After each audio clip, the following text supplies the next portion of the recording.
बारिश के पकौड़े, सिलबट्टे की चटनी। जहां रसोड़े के अंदर बहू निशा नाश्ते की तैयारी में लगी थी। फटाफट से पनीर के छोटे छोटे पीस काट लेती हूँ, फिर कढ़ाई पनीर और साथ में बटर लगाकर लच्छा पराठा बना लूंगी। तभी अंजलि, पूजा दोनों हाथ में 5-5 किलो वाली पन्नी लेकर किचन के अंदर आती हैं। निशा भाभी ये लीजिए, पिताजी सब्जी मंडी से धनिया, पुदीना, अदरक, लहसुन, आंवला, हरी मिर्च, कच्चा आम खरीद कर लेकर आए हैं। ये सब लोग पराठों पर सिलबट्टी की चटनी खाएंगे तो पीस लेना। सिलबट्टे पर चटनी पीसने के नाम से निशा का पारा चढ़ जाता है। पर पूजा, मैंने तो अब कढ़ाई पनीर बनाना चालू भी कर दिया है, पनीर के पीसेस भी काट लिए हैं। कोई नहीं, शाम को डिनर में दाल चावल तो बनना ही है, चटनी तब बना दूंगी। पर निशा भाभी आपको तो मालूम है, बिना सिलबट्टे की चटनी खाए हमें नाश्ता नहीं पचता, तो धनिया मिर्च लहसुन की चटनी पीस लेना। अंजलि, पूजा, अभी मुझे 2.5-3 किलो आटे के पराठे भी बनाने हैं, तो तुम दोनों बस लहसुन छील दो और धनिया छाट कर रख दो, मैं चटनी पीस लूंगी। भाभी मैंने तो कल ही इतने एक्सपेंसिव मैनिक्योर और नेल आर्ट करवाई है, लहसुन छीलने के चक्कर में मेरे नाखून टूट जाएंगे। मुझे भी अपने कॉलेज का प्रोजेक्ट बनाना है भाभी, चलो पूजा दीदी। दोनों कामचोर ननद किचन में से 9-11 हो जाती। बहू पिनकते हुए धनिया छाटती है। दोनों महारानी खाली ठूस ठूस कर खाने में माहिर है, एक काम करने में एलर्जी होती है। सोचा था आज अपने मनपसंद की कढ़ाई पनीर और लच्छा पराठा जम कर खाऊंगी, लेकिन ये सिलबट्टा तो मेरी सौतन बन गया है। लाल पीली होकर निशा सिलबट्टे पर चटनी पीसती है। वेल प्यारे दर्शकों, अब तो आपको सारा माजरा समझ गए होंगे। यह है प्रसाद खानदान की बहू निशा, जहां सभी सदस्यों को नाश्ता, लंच, डिनर में सिलबट्टे की चटनी खाने के वो आदी होते हैं। तभी अमरावती आवाज लगाती है, पोता बहू, ओ पोता बहू, अभी तक तूने सिलबट्टे की चटनी नहीं पीसी? भूख से पेट में चूहे कबड्डी खेल रहे हैं। जी जी दादी जी, बस लाई। भगवान जी, इस पूरी की पूरी भुक्कड़ फैमिली में इस दादी सास ने मेरी नाक में सबसे ज्यादा दम कर रखा है। सुबह सुबह हल्की होकर डाइनिंग टेबल पर पसर जाती है और चटनी के साथ बिना 20 से 25 पराठा लपेटे उठती नहीं है। बेचारी अकेली बहू दौड़कर तवे पर पराठा डालती तो कभी सिलबट्टा चलाती, लगभग आधे घंटे बाद। अरे पोता बहू, चटनी पराठा बना रही है या चीरमार बना रही, जो इतना टाइम खपा दिया? जी बस 2 मिनट दीजिए दादी जी। 1 2 3 4 5 7 8 9 10 22 20 25 पराठे बन गए हैं, ले जाकर परोस देती हूँ, वरना मछली बाजार बना रखेंगे। बहू 4-5 तरीके की सिलबट्टा चटनी और गर्मा गर्म पराठा परोसती, तभी ससुर बनवारी जीभ चटपटाते हुए कहता है, अरे सिलबट्टे की ताजी ताजी चटनी और गर्मा गर्म पराठा देखकर मुंह में पानी आ गया। खाओ सब लोग खाओ। अजी वैसे कुछ भी कहो, चटनी के साथ असली मजा तो पकौड़े डुबोकर खाने में आता है। बरसात लगने वाली है, इस बार बहू से जमकर पकौड़े बनवाएंगे। तुम्हारे मुंह में घी शक्कर कमला। हाँ, मुझे तो जैसे हलवाई बांध रखा है, हर बार बारिश में इन्हें पकौड़े खिलाऊं। भूखे नंगे कंजूस मक्खी चूस कहेंगे। खाने की मेज पर खड़ी बहू मन ही मन में खिटपिट कर रही थी, तभी अमरावती की जीभ कट जाती है। हाय दैया, हाय जरूर, ये बहू मन ही मन मुझको गाली दे रही थी, जीभ कट गई। और लहसुन की कली अच्छे से पिसी नहीं, अभी दांत के नीचे कच्चे से पड़ गया। सारे धनिया मिर्ची की चटनी का मजा किरकिरा कर दिया। मैं देख रही हूँ आजकल तेरा चटनी पीसने में बिल्कुल मन नहीं लग रहा पोता बहू। अमरावती को चटनी में नुस्ख निकालते देखकर निशा भड़कते हुए राशन पानी लेकर चढ़ जाती है। दादी जी, मेरा हाथ है, मिक्सर मशीन नहीं जो बिल्कुल बारीक चटनी पिस जाए। खिलवाड़ बात है क्या 3 4 5 तरह की चटनी पीसना, कितनी रोटी पराठे बनाना। अब आप लोग घर में काम वाली लगवाइए या फिर देवर जी की शादी करवाकर देवरानी ले आइए, वरना कल से रसोई में हड़ताल जारी कर दूंगी। सुनकर सास कमला को मिर्ची लग जाती है तो बेटे को भड़काते हुए, देख ले अखिल, तेरी लुगाई को हमारे छोटे से परिवार में सिलबट्टे की चटनी पीस कर खिलाना भी भारी पड़ रहा है। हाँ, तो ये शहर की बहू तो अपने मनपसंद से चुनकर लाई है कमला। जैसी शहरी बहुओं के लिए बावर्ची खाना संभालना पापड़ बेलने जितना मुश्किल लगता है, इसलिए मैंने तय कर लिया अपने छोटे पोते की शादी तो मैं गांव की कामकाजी फुर्तीली लड़की से करवाऊंगी, जो इस निशा बहू की तरह फुहार बिल्कुल ना हो। थोड़े ही दिनों में अमरावती गांव की पिंकी से वैभव का छेका कर देती है और 2 महीने बाद मानसून की मौसम में शादी करवा कर ले आती है। जय राम जी की आप सबको, हम है पिंकी फ्रॉम छपरा जिला, हाउ डू यू डू। अरे वाह मेरी गांव वाली बहू, आपकी इंग्लिश तो कुछ ज्यादा हिलेरियस है।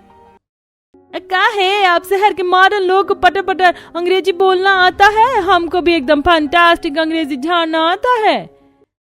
गुड जॉब पिंकी भाभी, कीप इट अप। वैसे भाभी आप खाना तो बना लेती हो? अरे हमको तो A to Z चीज बनाना आता है। नंबर 2, नंद जी दाल भात पापड़ पकौड़े लिट्टी चोखा। हाँ। पकौड़े की बात सुनते ही सबके मन में लड्डू फूटने लगते हैं। तभी कमला पूछती है, वैसे पिंकी बहू तुम्हें कितने किस्म के पकौड़े बनाने आते हैं? आप जितने वैरायटी बनवाना चाहेंगे हम बना देंगे। आलू गोभी बैंगन प्याज टमाटर अंडा पनीर मिर्ची चना दाल सबके, और उसके साथ कच्चे कच्चे कदम और कच्चे आम की सिलबट्टे वाली चटनी खाकर तो मजा आ जाता है। गांव वाली बहू के बताने का अंदाज सुनकर पकौड़े चटनी खाने के चासुड़ू ससुराल वालों के मुंह में पानी आने लगता है। फिर तो इस बार बरसात के मौसम में हमारे घर में खूब बढ़िया रंग जमने वाला है। ये ससुराल वाले तो हमको कन्फ्यूजिया दिए, हमको तो दाल में कुछ काला लग रहा। पकौड़े की वैरायटी तो ऐसे पूछे थे जैसे होटल खुलवाएंगे। अगले दिन पिंकी नहा धोकर किचन में आती है। पूरा स्लैब चटनी की सामग्री से भरा हुआ देख हक्की बक्की होती है। इस बावर्ची खाने में इतना पानी भर कर धनिया पुदीना लहसुन अमरक का जाम गोबर के जैसे छितरा रखा है, जैसे सब्जी मंडी घुली पड़ी हो।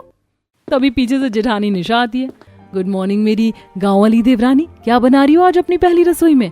जेठानी जी, हम आज रसोई में देसी तड़का मार के दाल चावल पापड़ तिलोड़ी और साथ में चटनी पीस लेते हैं। एकदम सिंपल फर्स्ट क्लास खाना। ठीक है, तुम फटाफट से दाल चावल धुलकर पतीले में चढ़ा दो, तब तक मैं धनिया पुदीना का पत्ता तोड़ देती हूँ। दोनों देवरानी जेठानी मिलजुल कर खाना बनाकर परोसती है, जिसे पूरा ससुराल चाव से खाता है। चाचा आपने बहुत ही टेस्टी और तीखी मिर्च की चटनी बनाई है, दाल चावल के साथ खाकर मजा आ गया। चाची मुझे आम वाली चटनी दे दो और खानी है। बेटा अभी तो तुमको 2 चम्मच भर कर चटनी डाली थी, इतनी जल्दी सारा खा गई। थोड़ी थोड़ी खाओ वरना सवेरे गूसल खाने में जवाब देना पड़ेगा। गाँव वाली, अरे चटनी खाने से तो पेट साफ होता है, खाना भी आसानी से पच जाता है। दे दे मेरे पोते को। सबके खाने के बाद लास्ट में दोनों बहू बर्तन मांजती हैं। जेठानी जी, हमारे ससुराल वाले तो बिल्कुल तरकारी की तरह चटनी खाते। इतनी तीखी मिर्ची चटनी ज्यादा खाना हानिकारक है। तुमने तो अभी केवल चटनी खाते हुए देखा है, उससे भी ज्यादा बरसात के मौसम में ये पकौड़े भर भर के खाते हैं। इसी तरह पिंकी को शादी करके आए 1 सप्ताह लग जाता है। बरसातें भी लग जाती हैं। तभी बारिश में गीले घर के मर्दाने तेल का टीन, बेसन की बोरी और मिर्च मसाले और एक कट्टा चटनी बनाने की सामग्री लाकर रसोई में भर देते हैं। हाय हाय, बारिश के चक्कर में मंडी में कितना कीचड़ भर गया था। बहू, इस बोरी के अंदर से सारी हरी सब्जी निकाल कर हवा लगा दे। सब में बारिश का पानी लगा हुआ है, वरना खराब हो जाएंगी। जी पापा जी। सामान रख कर तीनों रसोई में से चले जाते हैं। जेठानी जी, जिस चीज की रसोई में खपत ज्यादा थी, आटा चावल दाल चुल्लू भर लेकर आए, और ये 1 बोरी बेसन और 4 टीन कड़वा तेल किस लिए लाए हैं? कमर कस लो देवरानी जी, क्योंकि अब जब भी बारिश होगी तो इन्हें 10 तरह के पकौड़े 10 तरह की चटनी बनाकर खिलाना है। गई भैंसिया पानी में, एकदम ही पेटू लोग हैं। एक बार में 10 तरह के पकौड़े कौन बनवाता है? हम बनवाते हैं बहू, बारिश के मौसम में किस्म किस्म के आलू गोभी प्याज टमाटर बैंगन पनीर अंडा का पकौड़ा नहीं खाया तो क्या खाया। चलो इस जार में खड़े धनिया मिर्च मसाले हैं, बाकी पकौड़े कच्ची घानी कड़ुआ तेल में ही बनाना और चटनी बिल्कुल बारीक पीसना, मसाले की तरह दरदरी मत छोड़ देना। ठीक बता दीजिए। फरमाइश झाड़कर अमरावती किचन से चली जाती। तभी सास और दोनों ननद बड़ी सी हलवाई कढ़ाई पकड़कर लाती हैं। हाय हाय, ये कढ़ाई कितने वजन वाली है, भंडार घर से किचन तक लाने में कचूमर निकल गया। कढ़ाई तो वजनदार होगी ना, मेरे दहेज में मिली कढ़ाई है। बहू, पकौड़े इसी हलवाई कढ़ाई में बनाना। जी मम्मी जी। दोनों बहुएं बारिश में चटनी पकौड़ी बनाना जारी करती हैं। देवरानी जी, मैं बेसन छानकर पकौड़े के लिए मिश्रण घोलती हूँ, तुम भी धनिया मिर्च पुदीना छाट लो, फिर पीसने में टाइम लगेगा। और एक एक पत्ता साफ करने में टाइम वेस्ट मत करना। धनिया एकदम फ्रेश ताजा है तो पीछे का जड़ काटकर अच्छे से धोकर उसे पीस दो। बात एन आइडिया महाजन भौजाई जी, हम तो फालतू में टेंशन नहीं आ रहे थे। Thank you very much. Welcome मेरी देसी देवरानी जी। तभी 24 मिर्च वाली चटनी पीसकर बेचारी बहू का हाथ जलने लगता है। ओह, ये सख्त सिलबट्टा चला चला कर मेरा हाथ टमाटर के जितना लाल पड़ गया। ये 10 तरह के पकौड़े तल तल कर तेल के छींटे हाथों पे उड़कर पड़ रहे हैं और कोई चारा भी नहीं है। भाभी, अभी तक आप दोनों ने पकौड़े नहीं बनाए। कितनी अच्छी बारिश हो रही है, बारिश छूट जाएगी तब लाओगी क्या?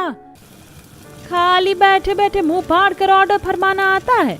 देवरानी जी, ये 2 प्लेट पकौड़ी बन गए, तुम जाकर परोसो। कढ़ाई का तेल बिल्कुल खौल रहा है, मैं पकौड़े डालकर जाऊंगी तो जल जाएंगे। जहाँ एक बहू बनाने में बिजी थी वहीं दूसरी खिलाती थी, तभी खाऊ पड़ोसन मंगल टपक जाती है। बारिश में गर्मा गर्म पकौड़े खाए जा रहे हैं, तभी सोचो मोहल्ले में इतनी खुशबू कहाँ से आ रही है। आओ आओ मंगला बहन, सही टाइम पर आई हो, अच्छी खासी बारिश हो रही है, गर्मा गर्म पकौड़ी चटनी खा लो। वैसे तुम इतना पूछ रही हो तो खा लेती हूँ। हाँ हाँ, हमारे ससुराल में तो चटनी पकौड़े का भंडारा बट रहा है, आओ और फ्री फंड में खाओ। मंगला चटनी में डुबोकर जल्दी जल्दी पकौड़े खाने लगती है। इसकी अम्मा की भैंसिया ये पड़ोसन काकी तो सीधा शॉर्टकट मार रही हैं, पकौड़े चबा भी रही हैं या निगल ले रही हैं। बहू थोड़े और पकौड़े ले आओ, साथ में बढ़िया अदरक इलायची वाली मलाई मार के चाय मिल जाए तो डबल मजा आ जाएगा। अरे ये भी कोई कहने की बात है, जाओ बहू सबके लिए चाय चढ़ा दो। पैर पटकते हुए देवरानी रसोई में आती है। जेठानी जी, सब लोग चटनी पकौड़े के साथ चाय भी मांग रहे हैं।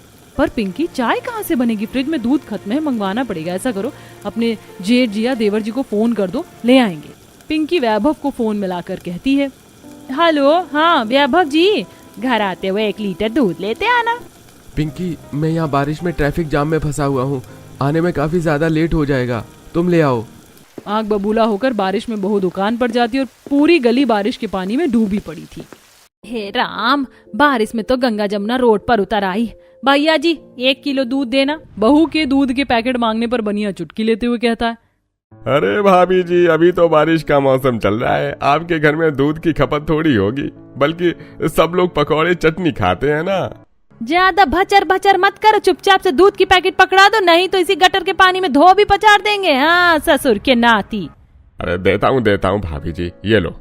पिंकी का तेज गुस्सैल मिजाज देखकर दुकानदार फौरन दूध दे देता है। बहू बारिश में गीली दूध लेकर घर आई, जिससे पूरे किचन में कीचड़ मच जाता है।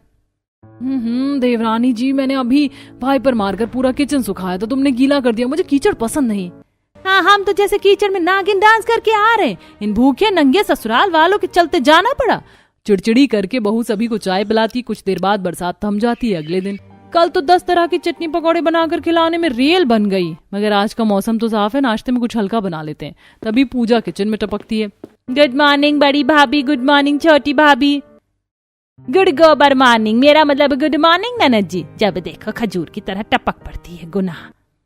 भाभी, दादी माँ ने कहा नाश्ते में बेसन का चीला और आंवले मिर्ची लहसुन की चटनी बनाने को, सबका पेट भारी हो इसीलिए। अरे जब कल के पकौड़े पचा नहीं तो आज चीला खाना जरूरी है क्या? कैसे खाओ लोग हैं। अरे खाता पीता परिवार है तो क्या खाएगा नहीं क्या? आप दोनों चीला बना दो, हमें सब हजम है। ये ननद तो एकदम जलेबी जितनी टेढ़ी है। लगभग 1 घंटे बाद दोनों बहू चीला चटनी बनाकर परोसती हैं। मॉनसून के चरम जोर पकड़ने पर हर तीसरे चौथे दिन बरसात होती है, जिसके चलते ससुराल वाले 10 तरह के पकौड़े और सिलबट्टे की चटनी खाने की फरमाइश करते हैं। बहू देखो, आसमान में बादल बन रहा है, फटाफट से जाकर पकौड़े बनाने की तैयारी चालू कर लो। पर दादी जी, लास्ट टाइम बारिश में आपने कितने पकौड़े खा डाले थे कि चूरन खाकर पचाना पड़ रहा था। आज मैं आलू ब्रेड बना लेती हूँ। बहू बनेंगे तो पकौड़े ही, इस घर में मेरा ऑर्डर चलता है। दोनों ददिया सास का ऑर्डर मानकर किचन में आती हैं और जैसे ही बेसन का डब्बा देखती हैं तो खाली पड़ा था। जेठानी जी, बेसन तो निपट गया, पकौड़े कैसे बनेगा? आलू प्याज भी खत्म हो गया है, वो भी लाना पड़ेगा। चलो सब्जी मंडी चलते हैं, मैं स्टोर से बेसन खरीद लूंगी, तुम सब्जी। अरे सब चीज का ठेका हम दोनों बहू ने ही ले रखा है क्या? ये बाकी के मर्दाने घर में रहकर ओल पर मिट्टी चढ़ाएंगे क्या? देवरानी जी, सबके सब बस खाने के लिए बने। अब चलो। दोनों बहू बरसात के बने मौसम में सब्जी मंडी जाने के लिए निकल पड़ती हैं। आसमान में काली काली घटाएं घिरी हुई थी। तेज आंधी तूफान चल रहा था। हाय हाय, कितनी तेज आंधी चल रही, कहीं हम किसी पोल में जाकर न चिपक जाएं, बचा लेना हमको। तभी आधे रास्ते में ही तगड़ी बारिश चालू हो जाती। दोनों सब्जी मंडी में पहुंचती हैं, जहां कीचड़ मचा पड़ा था। आलू ले ले, गोभी मटर टमाटर लौकी बैंगन ले लो, उठाओ रास्ते का माल सस्ते में ले लो, सब्जी ले लो। सब्जी मंडी में तो बारिश के चलते कितना ज्यादा कीचड़ मचा है, मुझे तो घिन चढ़ रही है। हमको तो ऐसी फीलिंग आ रही जैसे मछली बाजार में आ गए। फटाफट से यहीं से सब्जी खरीद लेते, वरना बारिश में ज्यादा देर भीगेंगे तो कुल्फी जम जाएगी। बेचारी दोनों बारिश में भीगते हुए सब्जी बेसन चटनी का सामान खरीद कर थर-थर कांपते हुए घर आती हैं, जहां आती जाती बाइक वाले रफ्तार में उनके ऊपर गंदा पानी उछाल रहे थे। बहू, मंडी से सब्जी लेकर आने में तुम इतना लेट लगा दिया, अब पकौड़े कब बनाओगी? पापा जी, घर में सब्जी लाना हमारा काम नहीं, अगर आप लोग चले जाते तो हमें जाना नहीं पड़ता। लाओ भी, बनाओ भी और परोस कर खिलाओ भी, जैसे हम तो वेटर लग रहे हैं। गुस्से में निशा ताना कसकर किचन में चली जाती है, लेकिन किसी को भी जूं तक नहीं रेंगता। तभी गुस्से में किलस कर पिंकी आधी किलो तीखी मोटी मिर्च काट कर पकौड़ी में डाल देती है। देवरानी जी, तुमने क्या किया? इतनी तीखी मिर्च बेसन में मिला दिया। जेठानी जी, भुक कर ससुराल वालों को पकौड़े चटनी खाने का ज्यादा ही चस्का लगा है ना। एक दिन कितनी तीखी मिर्ची के पकौड़े खाएंगे और जब कान जुबान से धुआं निकलेगा तो अपने आप छोड़ देंगे। वैसे तुम्हारी तरकीब तो बहुत धांसू है, बस काम आ जाए। तीखी मिर्च से भरे 10 तरह की पकौड़ी और 10 तरह की चटनी बनाकर बहू दोनों को सर्व करती है, जिससे ससुराल वाले का पाकअप खाने लगते हैं। वाह मम्मी, चाचा आज के पकौड़े तो बहुत ही मस्त बने हैं, एकदम तीखे तीखे। सच में बहू, बारिश के मौसम में तीखे पकौड़े खाने में ज्यादा दमदार लगते हैं। उतने तीखे पकौड़े भी सबको गपागप खाता देखकर बहू दांत पीस लेती है। हे भगवान जी, इंसान है या भस्मासुर, इन्हें मिर्च नहीं लग रही। ये प्लान भी चौपट हो गया। बारिश में हर तीसरे चौथे दिन ससुराल वालों की पकौड़ी चटनी खाने की लत से दोनों बहू की हालत काफी ज्यादा खराब होने लगती है। चटनी पीस पीस करके पिंकी के हाथों में फंगस लग जाती है। वो आय हाय जेठानी जी, मेरे हाथों में बहुत मिर्ची लग रही है। पिंकी, तुम्हें तो मसाला पीसने से फंगस इन्फेक्शन हो गया। ऐसा काम करो, तुम पकौड़ी बना लो, मैं पीसती हूँ। भर भर कर पकौड़ी खाने को चाहिए, लेकिन एक मसाला पीसने का मिक्सर नहीं मंगवा सकते। कंजूस मक्खी चूस, इनको तो मजा चखाना पड़ेगा। गुस्से में आकर पिंकी आटे के पकौड़े बनाती है। जेठानी पकौड़ी में चीनी पीस देती है।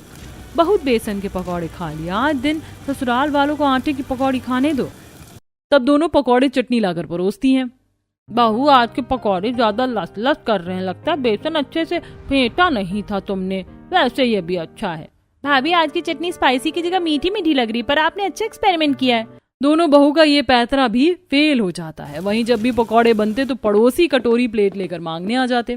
अरे कमला कि बहू, जरा मुझे एक कटोरी बैंगन भाजा और आलू प्याज के पकौड़े दोगी, चाय बनाया है। हाँ हाँ, क्यों नहीं आंटी जी, हमने आप लोगों के लिए तो होटल खोल रखा है। बारिश के चलते तीसरे चौथे दिन पकौड़े बनाने के चलते सिलेंडर भी खत्म हो जाता है। हे भगवान जी, सिलेंडर को भी अभी खत्म होना, पकौड़े भी तेल में डाल रखे हैं। अरे तो इसमें इतना परेशान क्यों हो रही हैं जेठानी जी? दूसरा सिलेंडर सेट कर लीजिए। देवरानी जी, इस महीने 2 सिलेंडर लग गए। इमरजेंसी बुकिंग होने में सिलेंडर आएगा भी नहीं। अब तो चूल्हे पर जुगाड़ बिठाना पड़ेगा।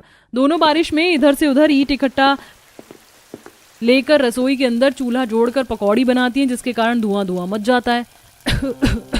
इस चूल्हे में से तो चिमनी की तरह धुआं निकल रहा है, मुझसे नहीं बनेंगे पकौड़े। तभी दादी सास डाइनिंग टेबल पर से बोलती हैं, पोता बहू, हमने अपने टाइम में चूल्हे पर 56 तरह के पकवान बनाकर खिलाया और तुमसे एक पकौड़े नहीं बनाई जा रही, चुपचाप से बना लो। जी जी दादी जी। तभी लगातार 2-4 घंटे की बरसात के चलते छत टपकने लगती है। तभी चिकनाई से कढ़ाई फिसलने लगती है। जेठानी जी, संभल कर, तेल खौल रहा है, कहीं गिर ना जाए। तभी ईंट का चूल्हा कढ़ाई का वजन सह नहीं पाता और कढ़ाई का पूरा तेल पकौड़ा सब पलट जाता है, जिससे निशा का पैर जल जाता है। आहा मम्मी, मेरा पैर। पूरे ससुराल वाले भगदड़ मचाते हुए किचन में जमा हो जाते हैं। अरे अरे, क्या हो गया बड़ी बहू तुझे? हे भगवान, कितना सारा कड़वा तेल गिर गया, नुकसान कर दिया इस नासपीटी ने। दादी जी, ये जेठानी जी का इतना पैर जल गया और आप लोगों को उन पर जरा सा भी तरस नहीं आ रहा है, बल्कि पकौड़े खाने की पड़ी है। सबको अपने कुएं जैसे पेट को भरने की पड़ी है। बहू, हमें माफ कर दे, हमारे चक्कर से आज ये दुर्घटना हुई। अब से 10 तरह की चटनी पकौड़ा नहीं बनेगा। गुस्से में पिंकी सब पर दाना पानी लेकर चढ़ जाती है। सब शर्म से भर जाते हैं और पछतावा करते हैं, और अब लोग खाने पीने पर लिमिट कर लेते हैं, जिससे बारिश में हर बार पकौड़ी और 10 तरह की चटनी बनाने से दोनों बहू बच जाती हैं।